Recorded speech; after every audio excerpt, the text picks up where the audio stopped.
Hello and welcome to Brainworks Education.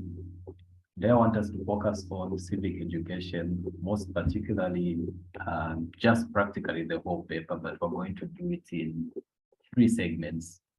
What I've noticed about your civic education exam is that you only have one paper that carries 100 marks.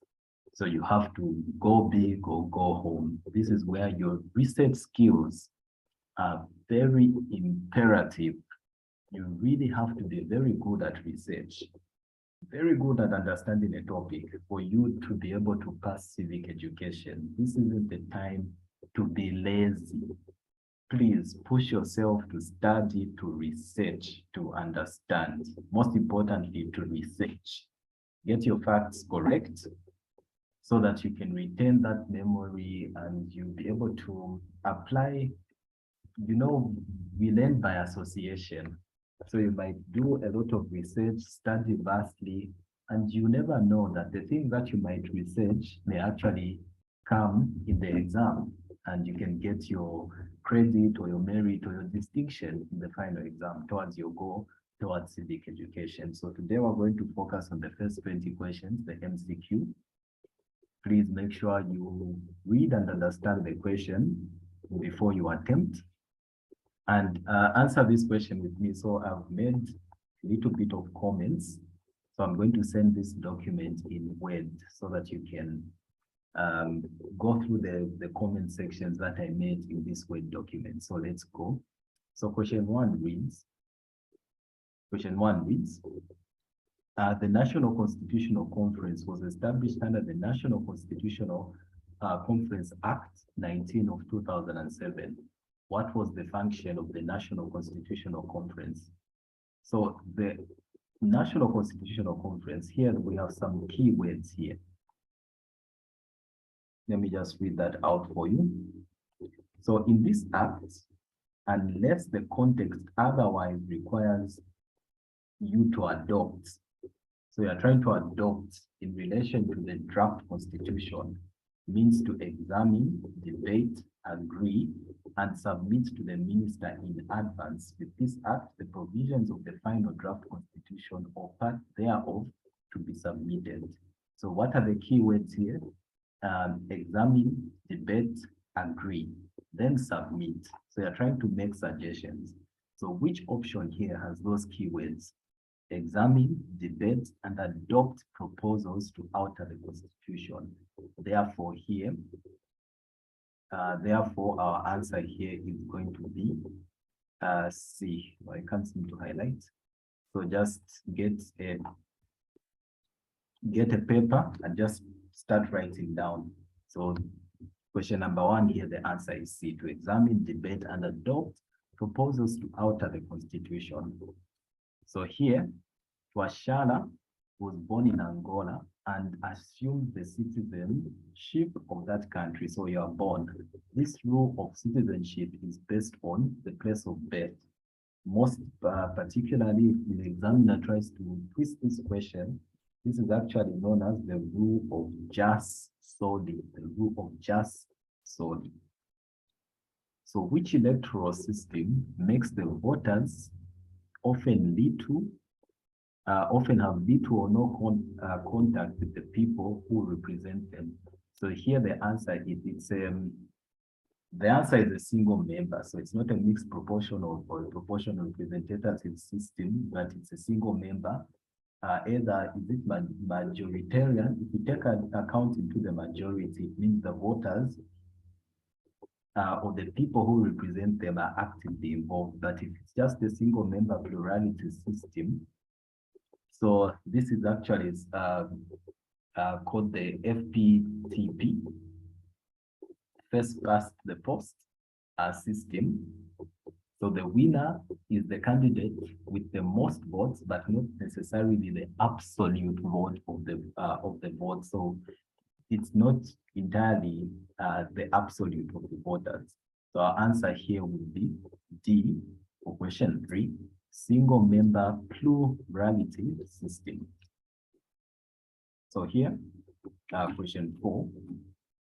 Why are the 1972 Stockholm Declaration of the United Nations Conference on the Environment and 1992 Rio Declaration on the Environment and Development known as soft laws? Soft laws means they are not legally binding. If they are not legally binding, it means they just represent a framework for the enjoyment of all human rights. So our answer here is B. And I made this definition for you. So a framework, by definition, is an essential supporting structure of a building, vehicle, or an object. So think of a framework as something that provides structure. So all these world countries can use this declaration as a structure to mirror their own human rights, but that structure is not legally binding within their country. So here, it's just a framework. So our answer here is B, providing a framework for the enjoyment of all human rights. So the type of corruption that takes, question 5, the type of corruption that takes place at higher or more senior levels corporations, industries, government, and business is called grand. It's big. So grand means big. So it means grand corruption. Question 6. Which of the following factors of culture affect the appreciation of cultural diversity that may lead to some cultures being misunderstood? So this is prejudice, but there are some form of stereotype. But we need an answer that captures those two words, prejudice and also stereotype. And that answer is ethnocentrism. So ethnocentrism, I've given you a definition here. Ethnocentrism basically refers to judging other groups from our own cultural point of view. So you're judging others from your own point of view, meaning you won't be able to appreciate the cultural diversity that other cultures might hold, because you are judging other cultures based on your own perceived cultural views. So the answer here is A, ethnocentrism. So let's move on to question 7. The government institution that works with civil societies and other governmental departments to rehabilitate victims of substance abuse. It's the Drug Enforcement Commission. Society for Family Health, it's mostly HIV related. When did the United Nations make a declaration on the elimination of all forms of discrimination against women? So this one, you just have to memorize, it's 1967. So we have question 9 here, which says, study the table about civil society organizations and answer the questions that follow. So what's the main objective of Transparency International? So there's a keyword that I want you to see here. So this is question 9. So Transparency International Zambia, the keyword here is zero tolerance to corruption. So this is their mission statement from the Transparency International organization website. A leading anti-corruption crusader contributing to Zambia's development based on a culture of integrity, transparency, and accountability through the promotion of good governance and zero tolerance to corruption. So which option here has zero tolerance to corruption? Here, advocate and lobby for zero tolerance towards corruption. So number 9 here is A. Which pair is true that, about the civil society organization backed B? So whose main objective is to offer legal advice to vulnerable children, especially vulnerable groups, especially children. Then we have to classify these labor movements. Labor movement is a professional organization, and this organization is Zambian Civic Education Association. So our answer here would be D. I hope we're together. I hope you're understanding. I hope you are appreciating the value of having good research skills when trying to study and understand civic education. So question 11 reads, Which of the following statements explains the concept civil society? Again, here we're looking for keywords. So here the keywords here, it's a non-governmental, non-military, and their business is to defend and promote the ideal of good governance. So our two terms here, they are non-governmental, and the keyword is here, good governance, good governance. So non-governmental organizations and individuals who make it their business to promote and defend good governance. Good governance, that's the key word. Civil society equals non-governmental. Another keyword, good governance. So our answer here would be C. Question 12. Mr. Mugole's neighbor always beats his wife. You are a police reserve in Mugole's neighborhood, and one day his wife brings a report to you. How would you handle this case? Advise Mr. Mugole's wife. You just have to report this case to Victim Support Unit. Why is burden of proof essential in the legal system? So a burden of proof here. In the legal I want you to understand this. So in the legal context, the burden of proof, like how much proof do you need to prove someone guilty? So that's the maximum threshold of evidence. So it's a burden of proof. In the legal context, the burden of proof plays a critical role in the success of a case. It is the legal requirement to establish who is responsible for representing evidence that proves or defeats a claim. It also determines how much evidence is needed to achieve that goal. So how much evidence do you need to prove beyond doubt? So here it's B. This is the answer. To allow the prosecution to prove the offender beyond doubts. So that's the answer there. Question 14. A type of economic system in which decision-making is distributed among various economic agents or localized within production units is referred to. This is decentralized. So it's decentralized planning. So the answer here is B. Religionism is an attitude of people believing that their religion is best and the only true religion. This one of the causes of religious conflict. This statement teaches you that religious beliefs cause conflict because it's what you believe in that causes the conflict. So people will start arguing, no, this is my true religion, and Muslim, I believe in this, that the Quran is true, or the Bible is true. So that's religious beliefs cause conflict because they cannot be altered. Mostly religious principles are considered as absolute 100%. The Bible is true 100%. The Bible is true 100%.